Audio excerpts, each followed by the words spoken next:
Hey, what's up everyone? This is Ron, Simplified Myers Uplifting Life Partner. Today I wanted to come talk to you guys a little bit about MVP.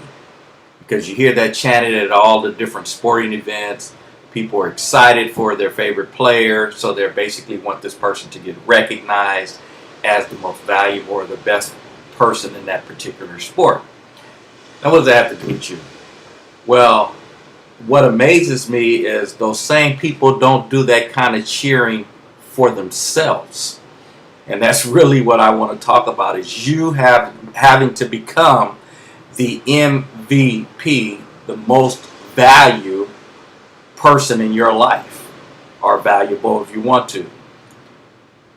The key is, and I tell people this, a lot of parents don't like to hear this, because I tell people the most valuable person in your life is you. It's not your kids. I mean, people love, oh, Ron, it's no. It has to be you. Now, again, I know that sounds selfish, and if you've heard me talk about before selfish versus self-absorbed, yes, you need to be selfish and understand you are the most valuable person in your life. The reason is, no matter how much your kids, your spouse, your parents love you to death, how many of them are spending 24 hours a day with you?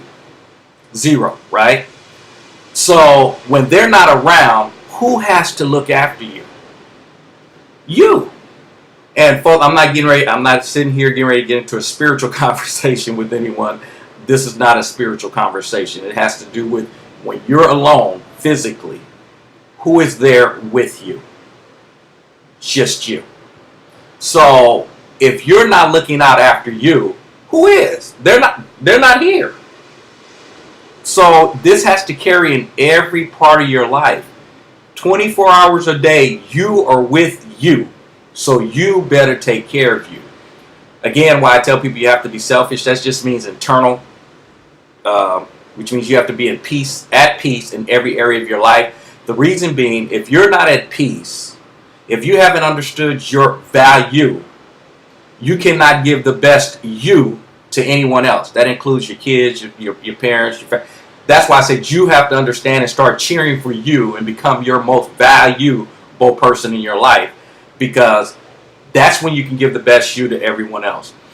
I tell people all the time, if you're one of those people that you have a stressed out, or you get stressed out at your job, which again, that's a whole nother conversation, because you guys know that I teach, you created the stress, but we won't have that conversation here. But anyway, if you're a person that does get stressed, you need to pull off on the road, or probably before you even leave work. But you need to take time to get your mind, again, the most valuable person you become is by you sitting down and you becoming at peace before you go and present yourself to your friends, family, or whoever you're getting ready to head home to. Because folks, the last thing they need is, as soon as you came in the house, you're screaming at them because a dish is out. And the real reason is because you're stressed out. But you're taking it out on everyone else because you haven't taken the time to get yourself at peace before you came home. And because if you came home and you're at peace, you just go, okay, whose dish? Okay, I need you to clean that, put it away, and end the conversation. But if you're not, you come in screaming because you're still mad at the boss. So bottom line is, you have to understand you are the most valuable person in your life. Understand your value, and then, again, put you first, and then present that person to the world, because that's the person we want to have a real relationship with. So again, as you guys know, it ain't right, it ain't wrong. It is my opinion. Talk to you in the next video. Take care. Bye-bye.